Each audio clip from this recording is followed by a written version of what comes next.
Hello and very warm welcome to all of you. कैसे हैं आप सब? मैं आपका मेंटोर एक बार फिर से आपके सामने उपस्थित हो गया हूं लर्न इंग्लिश विदाउट रूल्स के एक नए और फ्रेश सेशन के साथ। आज का सेशन एक बार फिर से प्रैक्टिस आधारित सेशन है। जी हाँ, मैं यहाँ पर उपस्थित हुआ हूँ प्रीवियस ईयर के क्लोज टेस्ट के साथ। ये श्रृंखला मैंने इधर ही शुरू की थी। ऐसे अगर आप प्रीवियस ईयर क्वेश्चन की प्रैक्टिस करते हैं तो आप विश्वास कीजिए अपने आप में बहुत ज्यादा इंप्रूवमेंट देखेंगे, क्योंकि वो एक ऐसी प्रक्रिया है जहां पर आप अभ्यास के दौर से बार बार खुद को गुजारते हैं तो बहुत कुछ सीखने के लिए मिलता है। इसी तरह के एक अभ्यास बेस्ड श्रृंखला है जो प्लेलिस्ट में मौजूद है, वो है एरर स्पॉटिंग का। तो आप अगर आप एरर में परेशानी महसूस करते हैं तो वहां पर 44 एपिसोड्स हैं, आप उसको शुरुआत से जाकर के देख सकते हैं। पहला एपिसोड देखिए और उसमें ये नहीं है कि सिर्फ आंसर बताया हुआ है या फिर जहां शब्द है तो उसके बदले क्या होगा, क्यों होगा, ये जानकारी भी वहां पर दी गई है। अगर आप उसको नोट डाउन करते जाएंगे तो एरर स्पॉटिंग भी बहुत आसानी से सॉल्व कर पाएंगे। ठीक उसी श्रृंखला पर आधारित पिछले दिन हमने क्लोज टेस्ट प्रीवियस ईयर वाली शुरू की थी, जिसमें हमने ये कहा था कि प्रत्येक दिन हम एक क्वेश्चन लेकर के उपस्थित होंगे जिसको आप मेरे साथ बनाएंगे और बाद में हम उसमें डिटेल एक्सप्लेनेशन आपके सामने रखेंगे और समझाने की कोशिश करेंगे। ये बताएंगे कि क्लोज टेस्ट में शब्दों का चुनाव कैसे करते हैं और आपको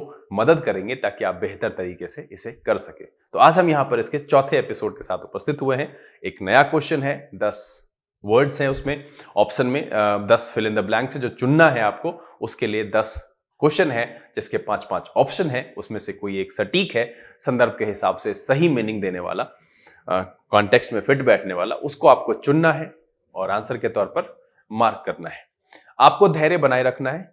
जरूरी नहीं है कि आप सब अटेम्प्ट करें, आपसे नहीं बन रहा है तो भी परेशान नहीं होना है। परेशानी का उपाय छोड़ना नहीं होता है, लड़ना होता है। अगर आप लड़ करके कोशिश करेंगे तो बिल्कुल अच्छा कर पाएंगे। तो चलिए हम यहां पर फिर से एक लड़ाई की शुरुआत करते हैं और इस क्वेश्चन को बनाने की कोशिश करते हैं। आप सुपर बिगनर्स हैं, कोई दिक्कत नहीं है। ज्यादा समय लगेगा, 2 मिनट के बदले 4 मिनट लग रहा है, 5 मिनट लग रहा है, वीडियो को पॉज कर लीजिए। हम यहां पर कोई समय सीमा आपके लिए तय नहीं कर रहे हैं। आप अपने हिसाब से अपनी सूझबूझ से उसको बनाने की कोशिश कीजिए। फिर वीडियो को चला करके एक्सप्लेनेशन में मेरे साथ रहिएगा। हर एक शब्द की मीनिंग बताएंगे और यह समझाने की कोशिश करेंगे कि क्यों चुन रहे हैं हम इस शब्द को। तो इससे आपको समझदारी जागृत होगी, वो डेवलप होगी भाषाई समझ कि किस शब्द का कहां हम प्रयोग करते हैं, और यही सीखना बहुत जरूरी होता है।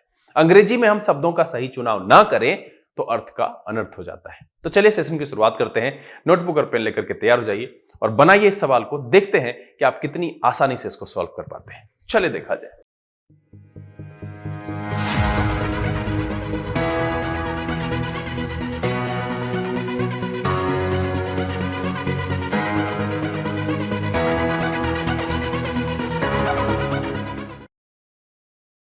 आइए हम आज के सेशन की शुरुआत करते हैं और आपके सामने रखते हैं क्लोज टेस्ट का यह चौथा एपिसोड, जिसमें एक सवाल है, 10 फिल इन द ब्लैंक्स है, 10 ऑप्शन जिसमें कि 5-5 आपको वर्ड्स दिए गए हैं ABCDE करके। उसमें से जो संदर्भ के हिसाब से फिट बैठता है उसको आंसर के तौर पर चुनना है। वीडियो में अंत तक बने रहिएगा, वीडियो को पॉज कर लीजिए और अपना समय लगा करके समझदारी के साथ बनाने की कोशिश कीजिए। यही जीत का एक अच्छा तरीका है, लड़ने का प्रयास करना। जो लड़ेगा ही नहीं उसका तो कुछ हो ही नहीं सकता, ना वो हारेगा ना जीतेगा।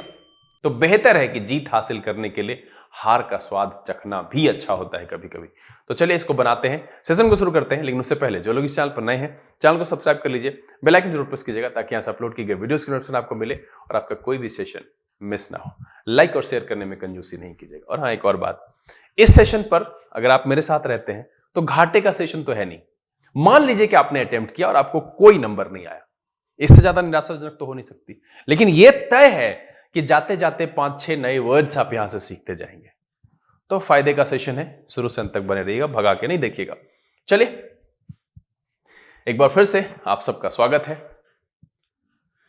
बनाते हैं हम आज के सेशन का क्लोज टेस्ट। ये आपके सामने रहा, बहुत छोटा है, 1 2 3 4 5 5.5 लाइन का लगभग है और 10 ऑप्शन है। इसमें मैंने आपको पहले ही कहा है कि आपका अप्रोच कैसा होना चाहिए कि फिल इन द ब्लैंक्स तक आप इसको एक मार्क कर लीजिए। ठीक है, एक देखिए यहां पर है, एक देखिए यहां पर है, एक देखिए यहां पर है और एक क्या है, यहां पर है। इसके हिसाब से जब हम देख रहे हैं तो हमको मिल जाता है कि पहला और दूसरा जो है वो हमको एक साथ बनाना है, इसको हमको एक साथ बनाना है। फिर दिख रहे हैं तीसरा चौथा एक साथ बनाना है। वीडियो पॉज कर लीजिए, बनाइए।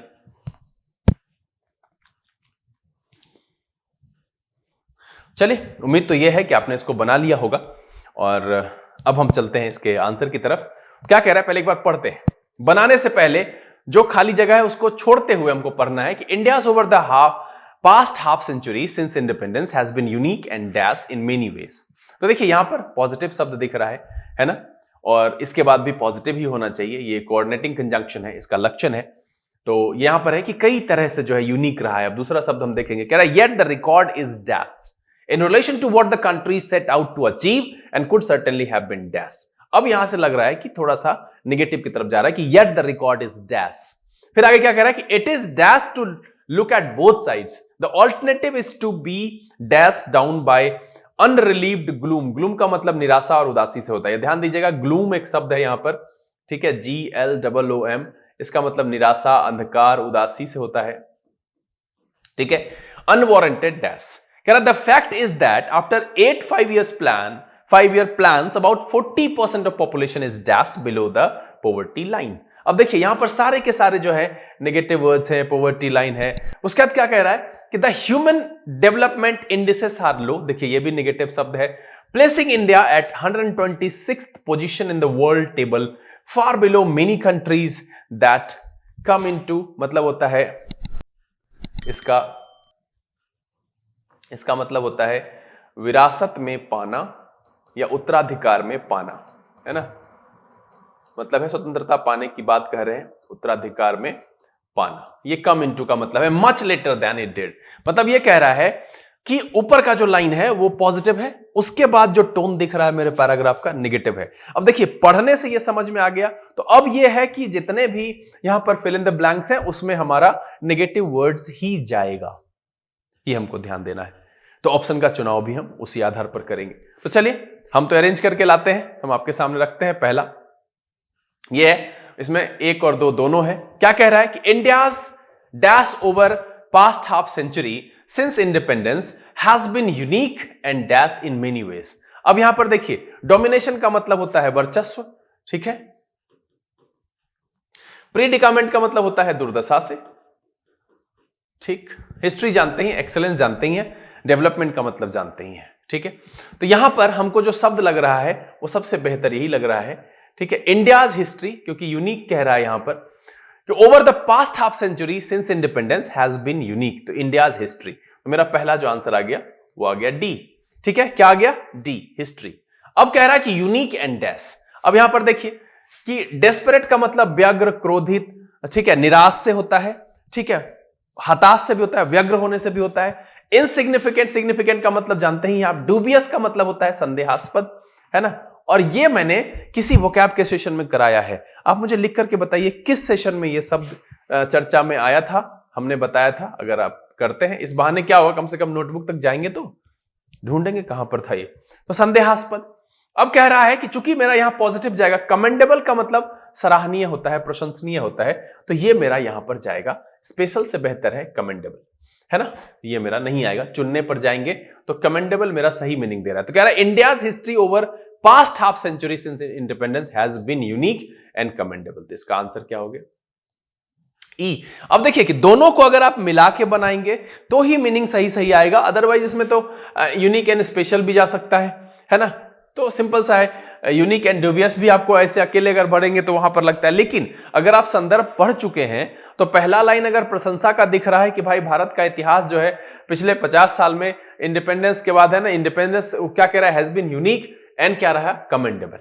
चलिए ये तो हो गया कि पहले का क्या हो गया डी और दूसरे का क्या हो गया ई। India's history over past half century since independence has been unique and commendable. अगला देखिए, कह रहा है कि yet the record is dash in relation to what the country set out to achieve. अब देखिए आउटसाइनिंग का मतलब क्या होता है कि से श्रेष्ठ होना, से श्रेष्ठ होना, आउटसाइनिंग का मतलब, ठीक है। ब्रोकन जानते ही हैं, डिसअपॉइंटिंग जानते हैं, ब्राइटर एंड प्लेट जानते ही हैं। तो कह रहा है कि yet the record is disappointing, यहीं से नकारात्मक भाव की शुरुआत हुई है। तो रिकॉर्ड कैसा है, डिसअपॉइंटिंग है। तो मेरा जो 6 नंबर का 3 नंबर का आंसर हो गया वो आ गया आपका सी। कह रहा है कि yet the record is disappointing in relation to what, अब किस संदर्भ में, in relation to what the country set out to achieve and could certainly have been dash. Underplayed का मतलब होता है कम करके आंका जाना। अंडरप्लेड का मतलब क्या होता है, कम करके आंका जाना। एकम्प्लिश का मतलब होता है समाप्त, निपुण। टेम्पर्ड का मतलब होता है छेड़खानी करना। नोटवर्दी का मतलब होता है उल्लेखनीय। और फिर से देखिए कि इसकी भी चर्चा हुई है। एग्जैजरेट का मतलब होता है बढ़ा चढ़ाकर कहना। क्या होता है? बढ़ा चढ़ाकर कहना।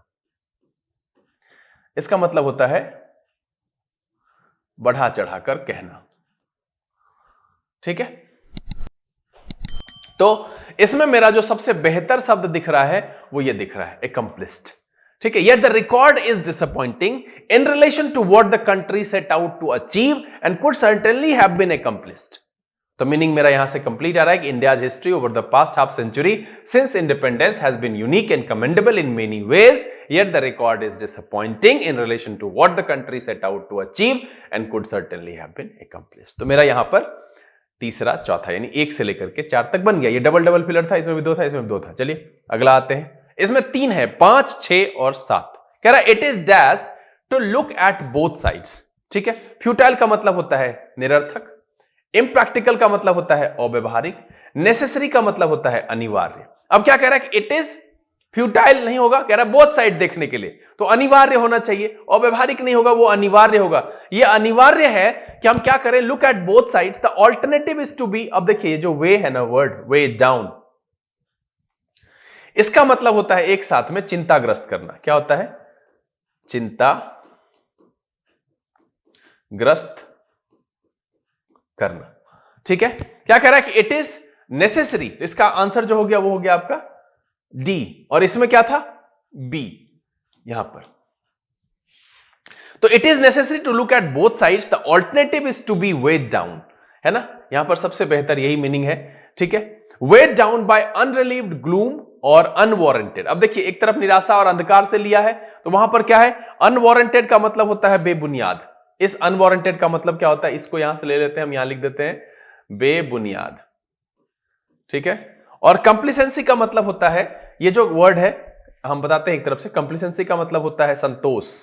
ठीक है, आत्मसंतुष्टि से, संतोष से होता है। कंप्लिसेंसी का मतलब क्या होता है? संतोष। ठीक है, हेस्ट का मतलब जानते ही, जल्दीबाजी से होता है। मेटिकुलस का मतलब होता है सतर्कता से। ठीक है, और डिबेटिंग और प्रोग्रेस का मतलब आप जानते ही हैं। ठीक है, तो क्या कह रहा है कि it is necessary to look at both sides, the alternative is to be weighed down by unrelieved gloom और अनवारंटेड। इसमें जो है अनवारंटेड है ग्लूम के साथ, कंप्लिसेंसी ज्यादा बेहतर दिख रहा है। यहां पर ऑल्टरनेट ऑप्शन दिया हुआ है, बोथ साइड कह रहा है, तो ग्लूम है, तो कंप्लिसेंसी संतोष, आत्मसंतोष से लेंगे। तो यहां पर इसका जो हो गया डी, इसका जो हो गया डी, और इसका क्या हो गया? ई। मेरा यहां पर आ गया फिर से कि it is necessary to look at both sides, the alternative is to be weighed down by unrelieved gloom और अनवारंटेड कंप्लिसेंसी। तो बिल्कुल यहां पर मेरा कंप्लीट हो गया 7वें तक। चलिए 8वां देखते हैं। The fact is that after 8 5 years plan about 40% of population is dash dash is dash still below poverty line. Still सबसे बढ़िया शब्द है इसमें, ये तो आसानी से सबने बना लिया होगा, कॉमन है। अगर आप इतना भी नहीं कर पा रहे हैं तो बहुत दिक्कत है सर। बी है, तो अब मेरा यहां पर कंप्लीट हो गया है। अभी तक जो है 1 का डी, 2 का ई, 3 का सी, 4 का बी, 5 का हो गया आपका डी, 6 का हो गया डी, और 7 का क्या हो गया? ई, और 8 का हो गया बी। मतलब है कि India's history over the past half century since independence has been unique and commendable in many ways, yet the record is disappointing in relation to what the country set out to achieve and could certainly have been accomplished. It is necessary to look at both sides. The alternative is to be weighed down by unrelieved gloom or unwarranted complacency. The fact is that after 8 5-year plans, about 40% of population is still below the poverty line. तो यहां पर हमने 8 तक कर लिए, एक double, एक double, एक ट्रिपल, एक सिंगल, यानी 2 2 3 1। चलिए अगला हिस्सा जिसमें एक साथ 2 है कि the human development indices are. अब देखिए यह भी शब्द कहीं पर चर्चा हुई है। डिप्लोरेबल एक वर्ड है, इसका मतलब होता है निंदनीय, और ये चूंकि एडवर्ब के तौर पर लिया गया है तो डिप्लोरेबली का मतलब होता है निंदनीय रूप से, है ना। अब यहां पर ये देखिए पॉजिटिव वर्ड है, एडमायरेबली मतलब प्रशंसनीय, सरप्राइजिंगली का मतलब होता है आश्चर्यचकित, और अम्यूजिंगली मतलब मनोरंजक रूप से। इसका मतलब क्या होता है? मनोरंजक रूप से। तो ये सारे के सारे पॉजिटिव हैं, ये पॉजिटिव, ये पॉजिटिव, ये पॉजिटिव, और मेरा जो पैराग्राफ है वो नेगेटिव की तरफ जा रहा है। तो मेरा जो आंसर है वो आ जाएगा यहां से ए, इसका ए हो जाएगा डिप्लोरेबली। क्या कह रहा है, human development indices are deplorably low, है ना, deplorably low, placing India at 126th position in the world table. World table में भारत को कहां रख रहा है, 126वें पोजीशन पर, जो कि क्या है, निंदनीय है ना, निंदनीय रूप से नीचा है, डिप्लोरेबली लो है। कहता है फार बिलो मेनी कंट्रीज, ऐसे देश से भी नीचे है, बहुत नीचे, जो कि बाद में आया, है ना। क्या कह रहा है कि that came into being much later than it did, India ने जिस समय में किया उसके बाद उसको स्वतंत्रता मिली, इंडिपेंडेंस उसको हासिल हुआ, उससे भी हम वर्ल्ड डेवलपमेंट, जो ह्यूमन डेवलपमेंट इंडिसेस है, उस टेबल में नीचे है, 126th position in the world table, far below many countries that came into being much later than it did. मतलब जिस समय में इंडिया किया उसके काफी बाद वो आए। यहां पर यही होगा, यहां पर ये सारे शब्द यहां पर फिट ही नहीं बैठेंगे, ठीक है। तो यहां पर क्या हो गया कि being much later than it did, और इसीलिए जो इसका आंसर हो जाएगा वो हो जाएगा बी। तो फाइनली जो यहां पर मेरा 9वां का आंसर आया वो आ गया आपका ए, और जो 10वां का आंसर आया वो आ गया बी। उम्मीद करते हैं कि आपने इस पैराग्राफ को, बहुत छोटा सा सेशन रहा, बहुत शब्द थे जिसकी मीनिंग आपको शायद पता हो सबकी, ऐसे वोकैब के सेशन में इन सब की चर्चा हुई है और कुछ ऐसा खास नहीं था। जो लोग नए थे, जिनको नए नए वर्ड्स मिले, आपने नोट डाउन भी कर लिया होगा। अगर नोट डाउन नहीं किया है तो वीडियो पीछे करके पॉज करके आप उसको लिख लीजिए, बहुत जरूरी है। उम्मीद तो यह है कि आप सब ने भी इसमें अधिकांशतः सही किया होगा और अधिकतम अंक प्राप्त किया होगा, 7+ रहा होगा। आप अपने द्वारा प्राप्त किए गए अंक नीचे लिख करके मुझे सूचित जरूर कीजिएगा। देखिए, आपके अंक नहीं आ रहे, कोई दिक्कत नहीं है, आप अभ्यास करना छोड़ देंगे तो कुछ आएगा ही नहीं।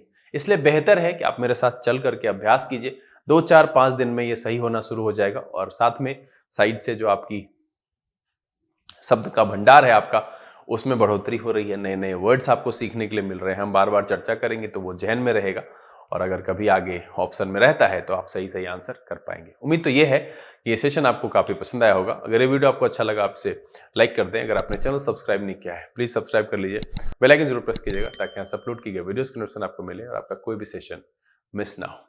समय यहाँ से विदा लेने का, और इस तरह के एपिसोड के साथ बहुत जल्द आपके सामने फिर उपस्थित होंगे। तब तक के लिए आप घर में रहिए, अपना और अपने परिवारजनों का ख्याल रखिए, पढ़ाई लिखाई जोर शोर से करते रहिएगा। लर्न इंग्लिश विदाउट रूल्स के सेशन से this is BK Singh signing off. Keep reading, keep practising. Thank you, God bless you.